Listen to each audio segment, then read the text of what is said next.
Awesome.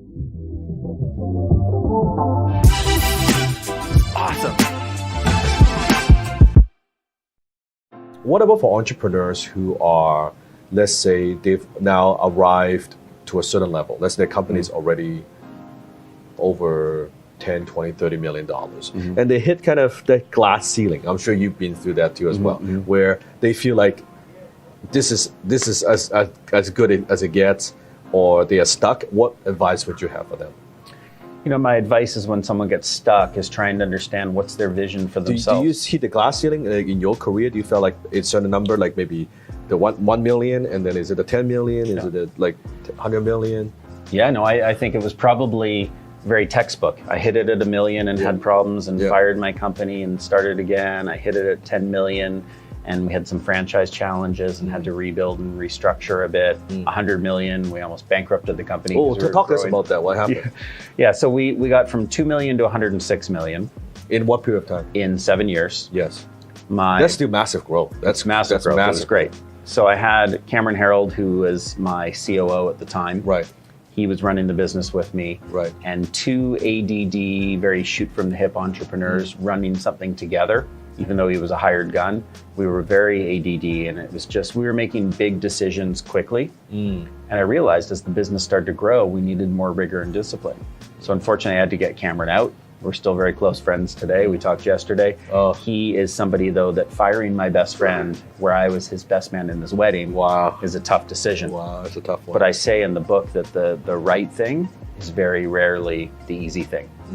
You know, you got to do the hard thing that is for the business. Cameron and I realized, and you know, he's done tons of TED Talks and books, and he's very successful in the speaking circuit. We realized that we weren't the 2 right leaders to take this to the next level. So we had hit a ceiling. I had to get him out. I then went and shopped for a COO, and I found an ex-Starbucks president to come in and run my little company. But you thought Starbucks, no problem. Jackpot. Exactly. I love the Starbucks brand. Yes. This person had done great work, but it wasn't a cultural fit for me. This person hadn't had experience working with entrepreneurs and didn't quite get me. And so we drifted apart. The vision wasn't the right one, and I had to get that person out. And we did so much damage in what way? a year. Like, how could you go from like doing so much revenue into near bankruptcy? I want to. So we dropped 40 million in revenue in a year. Wow. And so it was a big drop. And because of just too many initiatives? Too many initiatives, spending money in the wrong places, taking risks that I didn't feel comfortable with. Okay. And so we were running the business a little disconnected. Got it. And I just said, you know, this isn't working. And I had to get that person out because I saw the writing on the wall. 40 million drop in revenue. I had to then get in and get rid of that person's entire leadership team because they were following the Starbucks COO's vision. And I had to start again. So I elevated middle-level managers to that top position and said, you know, this was how many years ago? This was 2008. So it was also during the financial meltdown. Yeah, this is not a good time. 2008 plus this internal problem. Yeah, it was not a good time. It was a perfect storm. Laid off 52 people that year. We had to hunker down, really cut costs, and rebuild the business. Yes. And it took a few years to rebuild, but the nice thing is, again, we learned from it. And it helped me understand who I was looking for as my integrator, as the right person to work with me. And of course, I was so clear on what I was looking for that I found Eric. During that time, 2008, did it ever cross your mind, like this company could go under, like what you spent years building could like Yeah, I felt like I was going to lose my baby that I'd built for 20 years. Yes. So we were 3 days away from me selling the company. So we had run out of money, we'd overspent, we were seeking private equity to help save us. Now this was an initiative that my COO was chasing.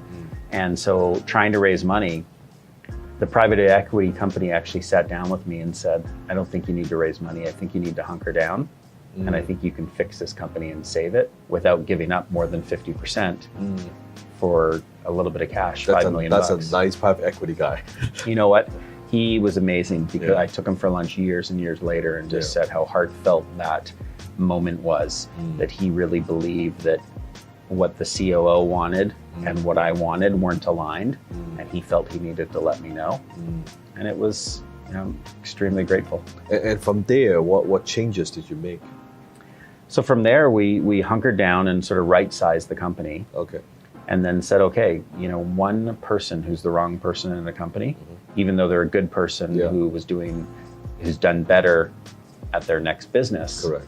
The wrong person for you, the wrong leader for you can just about destroy the company. Correct. So I said it's all about people philosophy, finding the right people and treating them right. I need to find that right person at the top. Right. And that's where I got down. I took a sheet of paper and I listed on one side, what am I good at? What do I love to do? Yes. But what does the business require that I'm bad at? Yes. And I don't love to do, and I need to find someone who can do those things. Yes. Who it lies within their wheelhouse, I'd love to see get a copy of that. It was really things like I don't like looking at financials. Yes. I don't like holding people accountable to goals. Yes. I don't like sitting down and having too many meetings. Yes. I don't like running meetings. I don't like hiring. Yes. But I like the culture, the fun, the building, the inspiring, the dreaming, the strategy. Yes. So I needed somebody, Eric, who was great at those things, and that's his background. Perfect. I mean, I think his favorite part of the day is the 8 a.m. leadership team call. He checks in, what's going on, how can I help? I don't have to do that. Love that. But he loves that. I love that. And then it's interesting because now when you meet with people in the office, when people see you like walking around, what's that like? Do they walk up to, hey, Brian, I'm working on this? Or like, what's that like? Or just like to see what people are like working on? Yeah, I walk around the office. I don't have a desk. I just go move around so I can sit and learn from. This is actually fascinating because when we set up this interview, right, with Jennifer, and we're saying, okay, so I think we can set up in Brian's office, right? The CEO's office. Yeah. And it's just like, well, Brian doesn't have an office.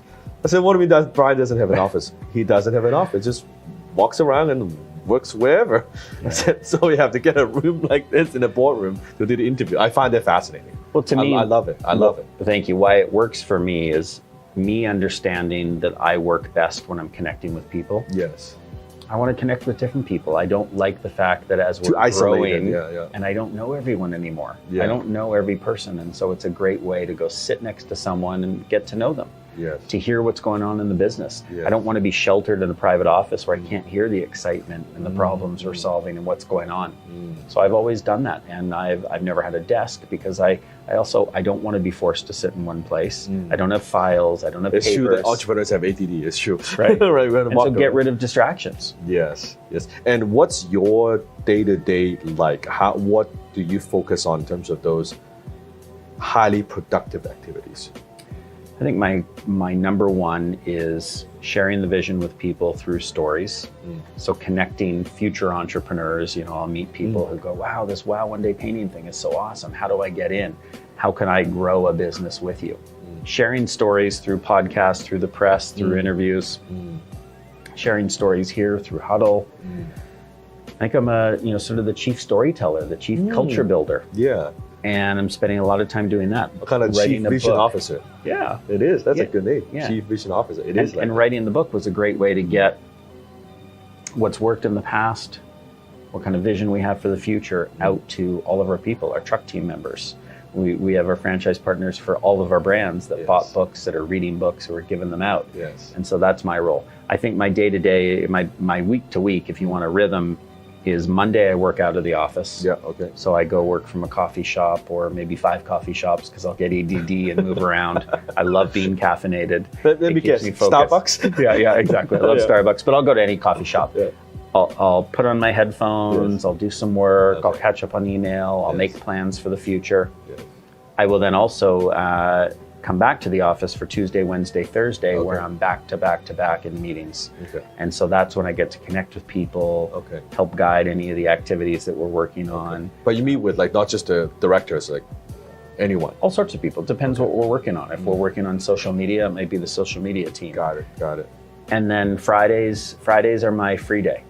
Now, transparently, the last 90 days I've been so busy on a book tour that I have worked some Fridays, but typically on a year-to-year basis, I would not be working Fridays. That's my day to go skiing or hang out with the family or go connect with some friends. Your free day, Go walk the dog, whatever. And so for me, it's my chance to recharge. I work hard, play hard. Yes. And I find as someone who does have strong ADD that I'm better staying focused and getting a bunch done and then having time to recharge and enjoy life. And then what about Saturday and Sunday? That's just a day off? Family day, no email, I get my assistant when I go away on vacation to change my passcode on my email. So Jennifer, we're just talking about like 8 weeks in a year. Yeah, so I'll take dark, usually right? 3. I call it going dark. I'll take 3 weeks around the Christmas holidays and 5 weeks during the summer. Okay. And I'll go out with my family. And last year we went to Spain and France and Kenya. And so I will disconnect and I will not check email, not once. So in that 5-week period, if the office burns down, call 911. You know, I can't do anything. But I'm away, I'm unplugged, and we want our people to do the same thing. Yes. So we say that everybody needs to have a backup to their role. And once you do, you've got somebody doing your role. So Eric is my backup and I'm his. When you've got it covered, go dark and take that How time. often you talk to Eric? Eric and I talk a couple times a week at least. Okay. Yeah, but we're not talking every single day because Wow. he's doing his thing, I'm doing mine. We use the term divide and conquer. And he'll be on the road or I'll be on the road or he'll be in Maybe different in the meetings. office And we might not really see each other and we might have a quick little hello. But sitting down and working together and having a phone call, generally a couple times a week. And you come up with different ideas. And hey, Eric, I'm working on this. I'm thinking about this. What do you think? And he'd be, okay, right? Yeah, just supporting each other. And Eric is really good as an implementer of mine, being able to say, Brian, yeah, it's a good idea, but let's park that for a year. Yes. Great idea for another brand, but we're not ready for another brand. Q3 or something like that, right? Exactly. I love it. Are rising ad costs slowly killing your business? What if there's a way for you to leverage the power of social media and grow your business without relying on pay ads? What if there's a way to scale your personal brand and multiply your profits without sacrificing your soul? This is Dan Lok. With over 8 million followers on social media, for the first time ever, I'm going to teach you how I have built a business empire using the SMART method. Click the link below to join us for the upcoming SMART Challenge.